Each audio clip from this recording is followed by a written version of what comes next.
Hello everyone. ಇವತ್ತು ಹುಣ್ಮೆ ಅಂತ sweet ಮಾಡೋಕ್ಕೋಸ್ಕರ ತುಪ್ಪನ ಕಾಯಿಸ್ತಾ ಇದ್ದೀವಿ. ಹಾಗೆ ಸಾಂಬಾರಿಗೋಸ್ಕರ ನುಗ್ಗಿಕಾಯಿ ಸಾಂಬಾರು ಸ್ವಲ್ಪ ಡಿಫ್ರೆಂಟಾಗಿ ಮಾಡ್ತಾ ಇದ್ದೀವಿ.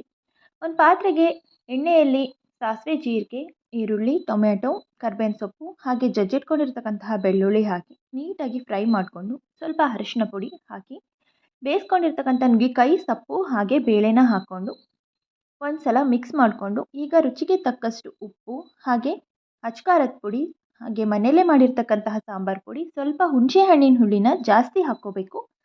ಸೊ ಸಕ್ಕ ಟೇಸ್ಟಿ ಆ್ಯಂಡ್ ಹೆಲ್ತಿ ನುಗ್ಗಿಕಾಯಿ ಸಾಂಬಾರು ರೆಡಿ ಆಗೋಯಿತು. ಹಾಗೆ ಸ್ವೀಟ್ ಮಾಡೋಣ ಅಂತ ಹೆಸರುಬೇಳೆ ಪಾಯಸನೂ ಸಹ ಮಾಡ್ತಾಯಿದ್ದೀವಿ. ಹೆಸರುಬೇಳೆನ ಒಂದು 4ರಿಂದ 5 ವಿಷಲ್ ಕೂಗಿಸ್ಕೊಂಡು ಬೆಲ್ಲನ ಶೋಧಿಸ್ಕೊಂಡು ಹಾಕ್ಕೊಳ್ತಾ ಇದ್ದೀವಿ. ಹಾಗೆ ಇದಕ್ಕೆ ಒಂದು 3 ಏಲಕ್ಕಿ ಹಾಗೆ ಒಣಶುಂಠಿ ಪುಡಿನ ಹಾಕ್ಕೊಳ್ತಾ ಇದ್ದೀನಿ ಫ್ಲೇವರಿಗೋಸ್ಕರ. ಹಾಗೆ ಇದಕ್ಕೆ ಸ್ವಲ್ಪ ಶಾವಿಗೆನೂ ಹಾಕ್ಕೊಂಡು ಪಾಯಸನ ಮಾಡ್ಕೊಂಡಿದ್ದೆ. ಸಕ್ಕ ಟೇಸ್ಟಿಯಾಗಿರುತ್ತೆ ಫ್ರೆಂಡ್ಸ್. ನೀವು ಒನ್ ಟೈಮ್ ಟ್ರೈ